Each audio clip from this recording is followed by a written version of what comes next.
Under the Big Blue Sky is a project that is encouraging young people who perhaps haven't got involved with the National Trust, not in terms of membership, just in terms of enjoying what it has to offer before, especially in terms of the land that the National Trust looks after.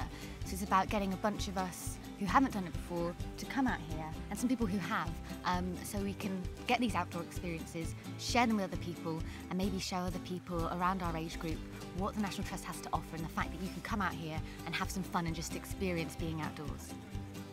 It's wild camping, so you might go for a hike, you carry your gear with you, but when you camp, you leave in the morning and you don't leave any trace, so it's basically you leave things as you found them, so sort of getting you back to nature and sort of how to look after your environment around you, how to care for it and maintain it. I think I'm one of the members of the group who is less experienced when it comes to outdoorsy stuff. I've done a lot of walking, but not anything kind of serious.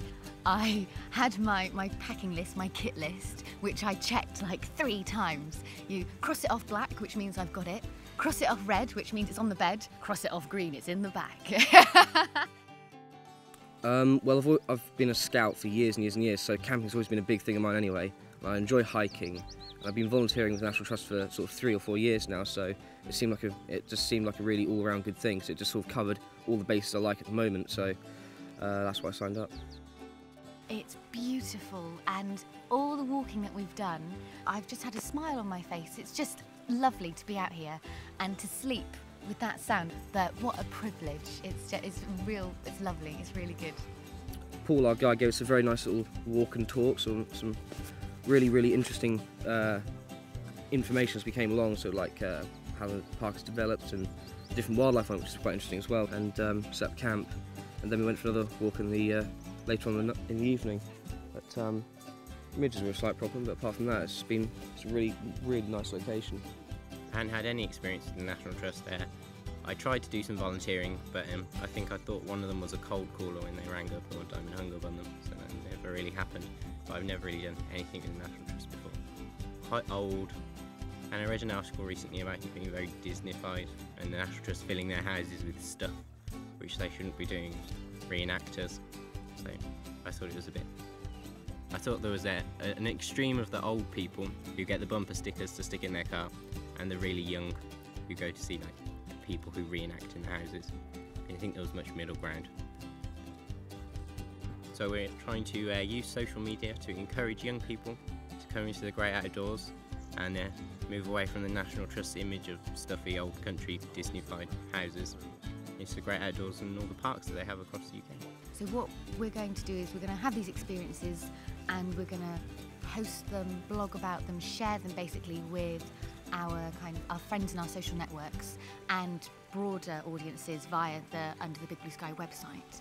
And I know already, because the website's only just kind of got going, and I was telling my friends, my colleagues about what I was doing before any of it went on the web, and they were very interested. Everyone who I mentioned it to who weren't outdoorsy people were like, oh my goodness, it sounds amazing. But up on the hills, it's quite good to be able to Twitter people. Well, while we're out here and before we came out here, we were using social networking, such as I used Twitter on my iPhone and Facebook to tell people where we are, and I was saying that we're coming down to do the National Trust stuff, and hashtagging National Trust Big Blue Sky, so that will then appear on the Big Blue Sky website in the update box. And then while we're here, when we can get signal over on the hills, we've been posting photos and stuff, which hopefully we'll be able to merge together onto the Big Blue Sky website to pull it all together and write some blogs and stuff when we get back. It's almost like a kind of grassroots approach, because I think a lot of young people aren't going to, go to a property or an office and pick up a leaflet. I think it will be successful, and I think our friends will look at it and be interested, because I know that I've already been asked about it by my friends, and everyone seems pretty keen.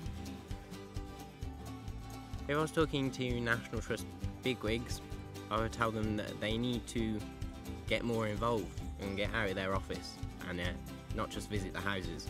They need to come to the outdoors, and perhaps they need to come along on one of the Big Blue Sky things to see what we're doing if they don't quite feel they understand it. Anyone who enjoys camping or enjoys hiking or anything outdoors, or likes volunteering for National Trust, just any aspect of it, give it a shot. If you've only like one bit of it, camping for instance, go along with it, go with the hiking and see how it goes, because you might end up loving it. Because I was a little bit sceptical, but it's really good, really good. People should get involved with Under the Big Blue Sky because too many people sit indoors and not enough people go and explore. Under the Big Blue Sky, which in English is Under the Big Blue Sky,